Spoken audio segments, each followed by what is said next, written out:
Pakistan stock market में 700 से ज़ायद points की कमी, 100 इंडेक्स 40,239 पॉइंट्स पर पहुंच गया है। गुज़श्ता रोज़ भी पाकिस्तान स्टॉक मार्केट में पॉइंट्स की कमी देखी गई थी और आज 700 से ज़ायद पॉइंट्स की कमी हुई है।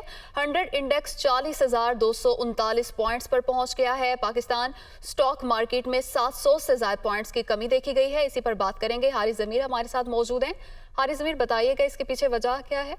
मोहतरमा, सबसे बड़ी वजह यही है कि जो फाइनेंशियल डिस्टर्बेंस है, पहली बात तो ये, दूसरा ये कि पॉलिटिकल सिचुएशन जो है, अब जैसे पीटीआई जो है, इमरान खान ने जो कॉल की असेंबली टैली करनी, उससे जो है एक नेगेटिव अंसर जा रहा है। इन्वेस्टर्स मुसलसल सेलिंग कर रहे हैं, फॉरेन इन्वेस्टर्स का रुझान बिल्कुल नहीं है। फिर ये भी नोटिस आ रहे हैं कि कुछ कंपनीज बंद कर रही हैं क्योंकि उनको डॉलर की फराहमी नहीं हो रही, तो प्रोडक्शन नहीं कर रहे। तो ओवरऑल जो है एक नेगेटिव सिनेरियो, जिसकी वजह से मुसलसल स्टॉक मार्केट जो है वो मंदी का शिकार है। जी हारिस ज़मीर, बहुत शुक्रिया, आपने तफसीलात से आगाह किया।